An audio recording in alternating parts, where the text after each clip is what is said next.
But for the rest of the talk this evening, we'll focus on conviction. Yeah. Sada in the Pali. And again, that's the stage where suffering becomes a springboard toward the cultivation of wholesome and beautiful, liberating states of mind. When we deeply, deeply understand conviction, we are inspired to nurture it. We can nurture it. And so it's helpful to understand how really important it is. Some key aspects of conviction are confidence in the path and the teachings. This is usually based on lived experience, right? You've lived that these teachings are useful, so confidence. And then certainty is an aspect of conviction. So a feeling of being sure that the teachings are true, but again, coming from study and reflection, grounded in reason, it's not blind faith. And then commitment is part of conviction. So a willingness to stick with the path even when it seems difficult or you become confused. And then clarity, there's a lot of C's on here. Clarity, there's a clear sense of purpose. You know why you're doing this. You trust that more and more freedom from suffering is possible. And again, this is all based on lived experience, not blind faith.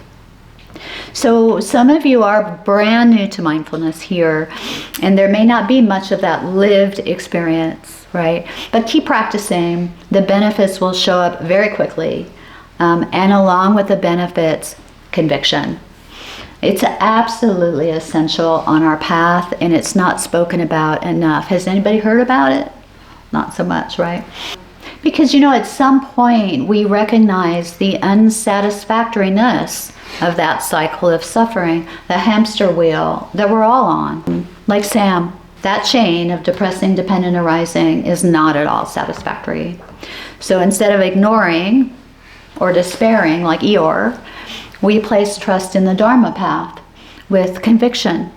We're convinced that freedom from suffering is possible on the basis of experience, reflection, and study. Conviction helps us on our path in so many ways. It creates energy and action, because when you are convinced change is possible, you're energized to act by coming to retreats, by going to Sangha, by taking classes, right?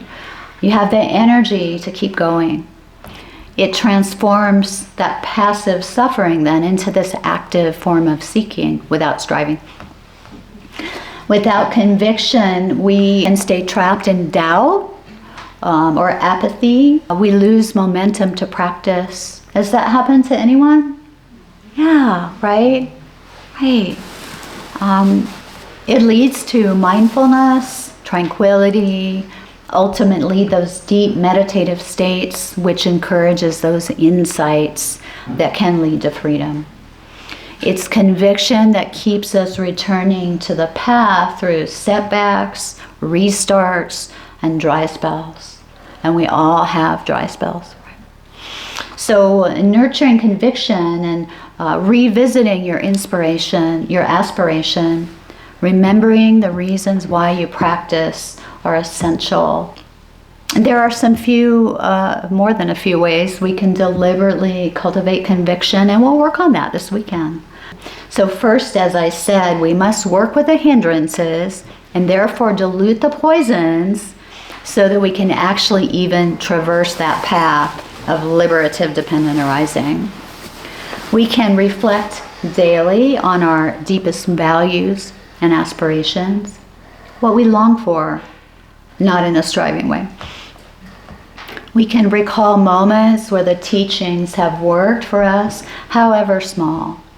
Perhaps just noticing being less reactive or having more clarity, some kind of direct personal experience.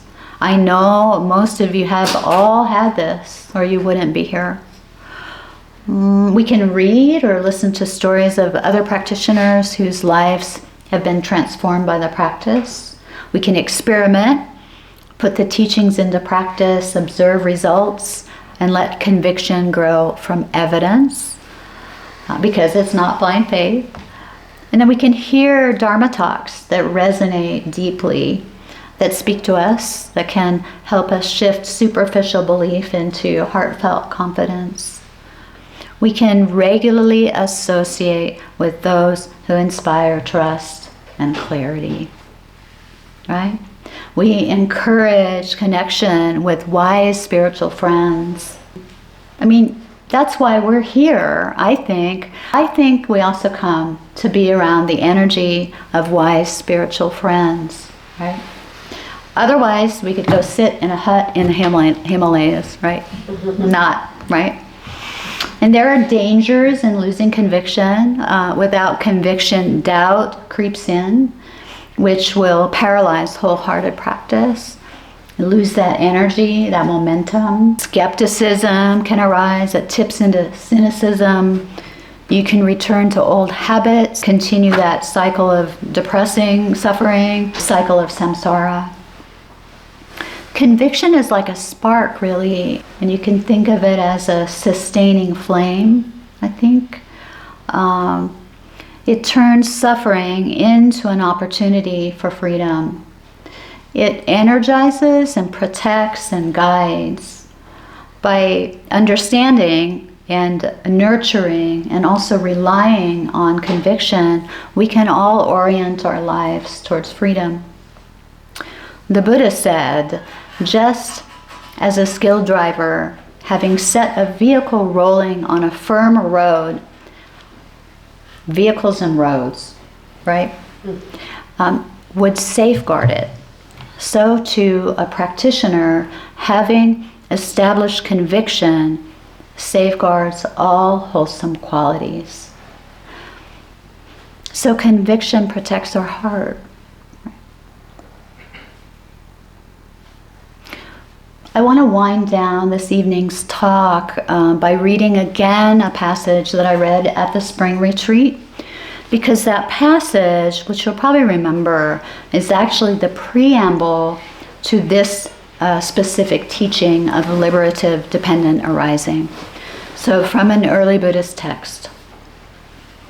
When the gods pour rain with heavy drops and crash thunder on the upper mountains, the water flows down along the slopes and fills the mountain cliffs, rifts, and gullies. And when the mountain cliffs, rifts, and gullies are full, they fill the little ponds. And when the little ponds are full, they fill the big lakes. And when the big lakes are full, they fill the little rivers. And when the little rivers are full, they fill the big rivers. And when the big rivers are full, they fill the great ocean. And in this same way, the path of practice unfolds.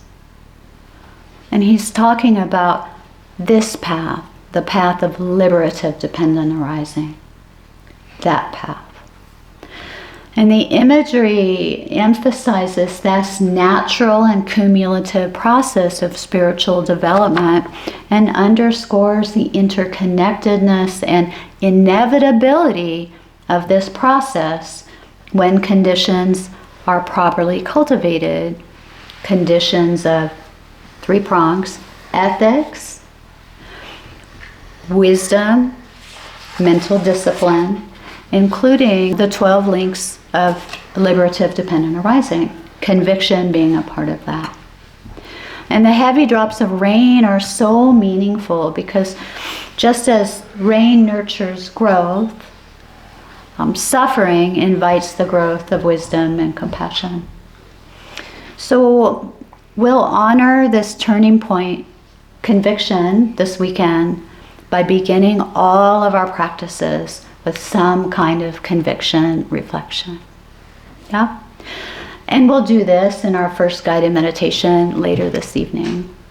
And that way we can carry this onward into the retreat and daily life, using suffering as that springboard toward wholesome states and towards peace and liberation. Thank you for your kind attention. We're just going to sit for a moment, and when I sound the bell, we'll do our walk.